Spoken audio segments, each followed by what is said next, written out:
Hi everybody, this is Alchemist 2 and I'm back again with another book review.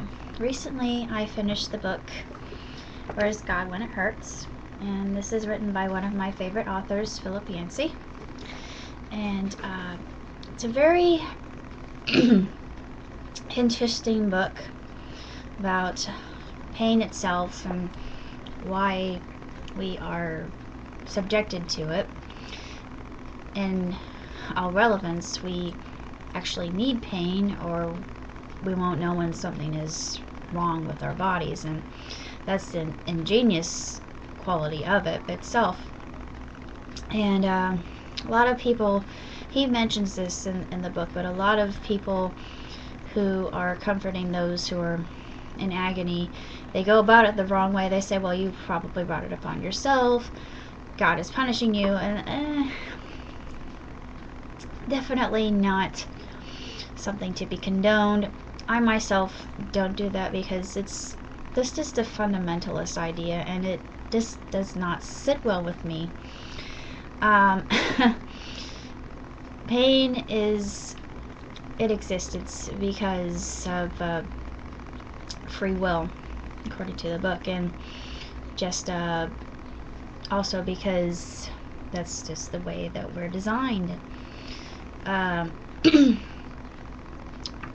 I just mentioned, if we had no pain, we wouldn't be able to experience pleasure either. So it's a really interesting dichotomy, isn't it? But this is just a terrific book, and it's only 200 something pages long and has a discussion guide at the end, and people could probably read this in groups if they wanted to, but you can even read it on your own and garner a lot of knowledge from it. I myself think that Yancy is correct in saying that we can honor, quote unquote, people through their pain by not telling them such things as, well, you deserve this, so that's why you're being punished, and it doesn't work like that. There's a reason and a purpose for everything, and it's often difficult to understand why a lot of us go through the things that we go through, but I myself have been through a pretty shaky year, especially with Dad coming home from the hospital and having gone through chelation therapy for his neck, and having had a great cloud of witnesses around me supporting me, and I have found strength in numbers as well as in my faith, and just knowing that God Almighty has everything under control, and that everything turns out for the good in the end.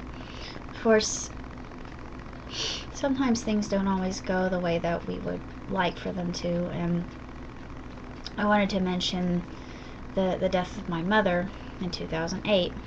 Now, she had been cancer-free for 2 whole years, and to be honest, we thought that we had the cancer completely defeated.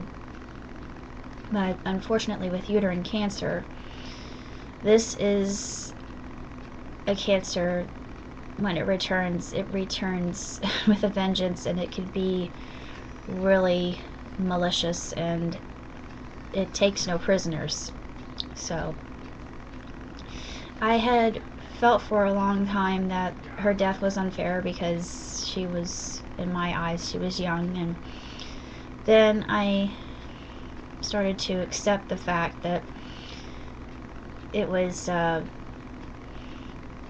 supposed to happen, and I don't understand why, but I would not want her still here suffering and going through the excruciating pain of going through that devastating type of cancer. And this actually helped me grow quite a bit more in my faith, and being glad that I am human and I have the capacity to actually feel, and I've that's actually what makes me a human being.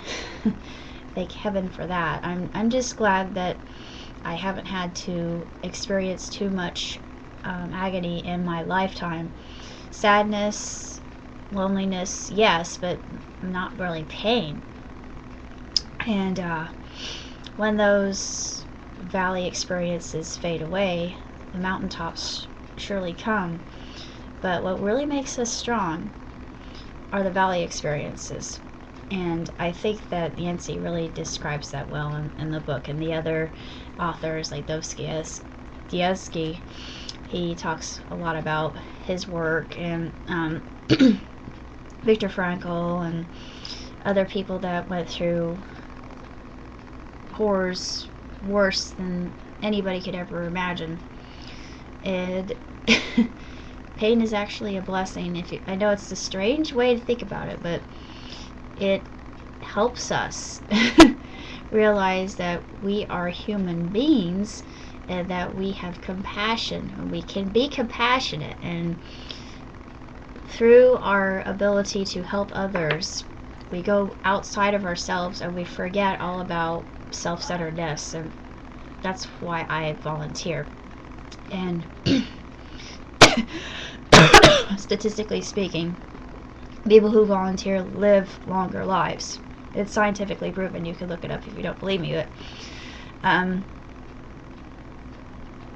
I just think that it's really a wondrous thing that we have all these different connections and synapses in our neural network that allow us to experience life, as it were.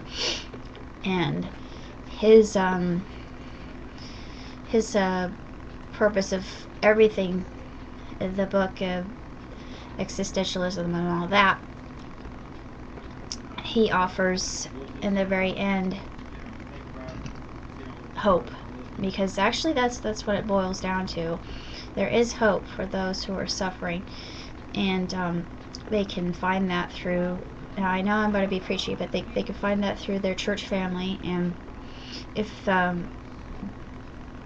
not religious, it's really not that big of a deal if they're not, because religion can exist in any form, and I completely respect that.